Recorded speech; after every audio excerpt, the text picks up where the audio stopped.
Magandang araw po sa ating lahat. Basahin po natin ang ating scriptures araw na ito sa book of 1 Corinthians chapter 16, verse 18 to 19. Basahin po natin. Sila ang nagpasigla sa akin, gayon din sa inyo. Pahalagahan ninyo ang kayong mga tao. Kinumusta kayo ng mga iglesia sa Asia, kinumusta rin kayo ni Aquila at Priscilla na mga kapatid na nagtitipon sa kanilang bahay sa ngalan ng Panginoon. Amen.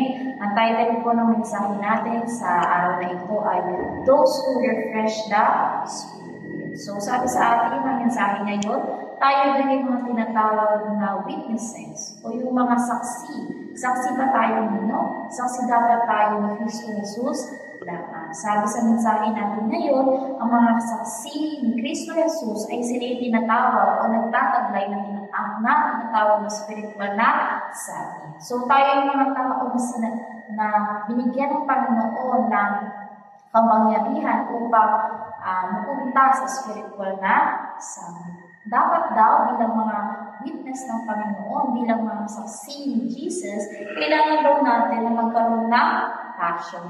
Passion ba para saan? Passion para gawin yung mga pinapagawa sa atin ng Panginoon. Kapag wala daw tayong passion sa mga bagay na ginagawa natin, hindi natin ma-enjoy ang mga bagay dito. Pagkos, sabi sa atin ng mensahe natin ngayon, kailangan daw tayo magkaroon ng consuming passion. O yung passion na nag-aalam sa loob ng ating mga pusos. Bakit? Kasi sabi sa atin ng mensahe natin ngayon that we are God's temple. At tayo ay mga templo na Diyos. So, hindi lang ako, hindi lang ikaw, lahat ng mga taong nananampalataya kay Kristo Jesus ay binigyan niya ng kasagutan at biyaya na maging templo na Diyos. At ang templo ng Diyos, nalalahan sa kanila ang kanyang Espiritu. Kung sinasabi sa 1 Corinthians chapter 2, verse 12. So, ibig sabihin na to, kapag ang Espiritu ng Diyos ay nanahan sa atin, tayo yung mga tinatawag na spiritual na sabi. So, kagaya ni Jochebed, na nanay ni Moses, ginamit ng Panginoon ang buhay niya para magpatuloy ang legacy or ang salita ng Diyos at hindi lang sa kanya ito mahinto. Sa pamamagitan ng buhay ni Jochebed at sa pananalangin na ginawa niya, naging isa sa matatag na leader, pinakamagaling na leader si Moses, ang kanyang anak. At dahil dito, ang Ehipto at ang buong mundo ay nagbago. Dahil sa isang tao, dahil sa pananalangin ng isang tao, dahil sa gospel na meron ng isang tao, kaya niyang ma-change ang buong mundo. Hindi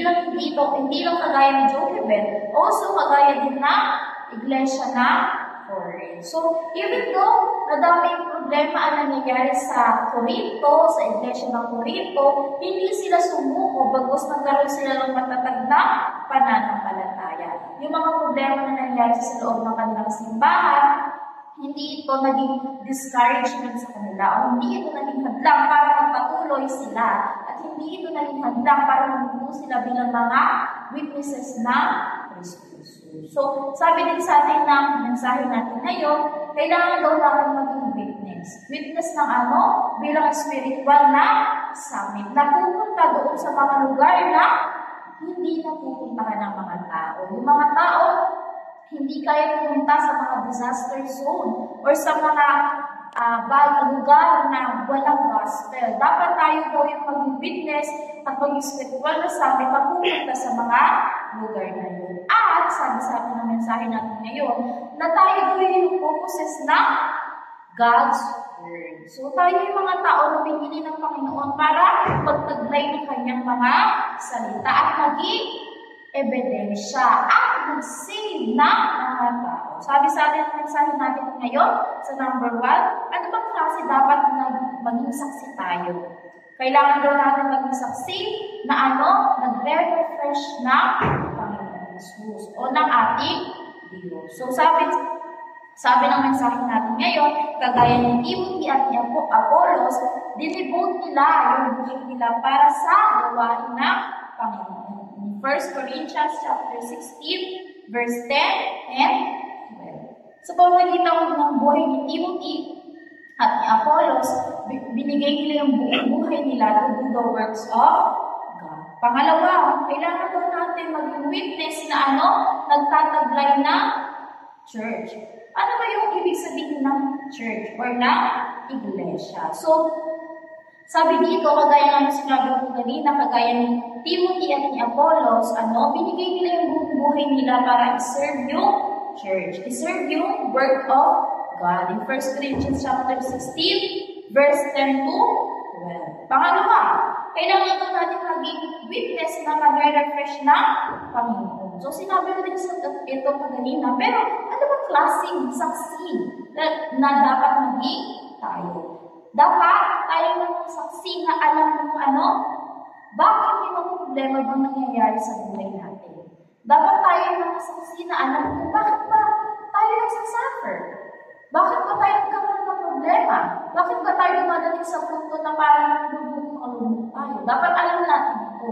May mga rason na lahat ng bagay kaya binibigay sa atin ng Panginoon yung mga ganitong klaseng problema. So, pangatlo, sabi dito, kailangan din daw natin maging witness na nagre-refresh because we are the servants of the Lord, the prosperity and the future. So, hindi lang tayo masinamang tao, but we are God's servant. Tayo ay mga lingkod ng Panginoon. Even though maraming problema na kinakaharap natin, maraming difficulties na meron tayo, alam natin na ang Panginoon ay hindi tayo iiwan. At ang misyon na ibigay sa atin ng Panginoon ay iligtas ang prosperity at na future. Kagaya ni Priscilla and Aquila na pumunta sa first upper room at nakareceive ng great answers. Kagaya ng mga buhay nila, ibigay din natin yung buhay natin sa misyon na ibigay sa atin ng Panginoon. Yung works of God. Sa pamamagitan ng mga bagay na ito, makikita natin ang great answers na ibigay sa atin ng Panginoon.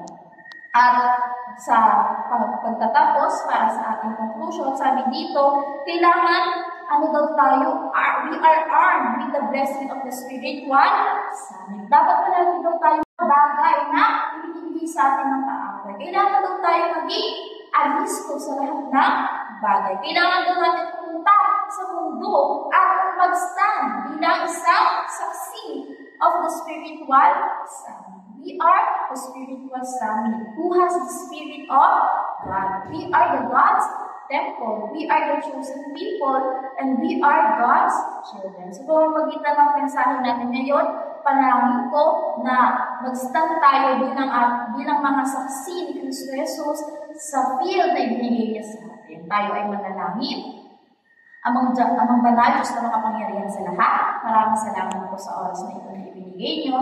Nawa, Panginoon, sa pamagitan ng aming mensahe, Lord God, sa araw na ito, bigyan niyo po kami ng kalakasan, hindi lang physical, bagus po spiritual, Panginoon, upang harapin namin ang mga problema, ang mga disaster na ibinigay na sa atang mundong ito. Alam po namin na may kayo po ay may magandang plano sa buhay ng bawat isa. At alam po namin na kami po tinawag bilang mga saksi ni Kristo Jesus sa lugar ko sa inyo po kami tinawag. Ay lang po ang aming sa panalangin sa pangalan ni Jesus na siyang Kristo.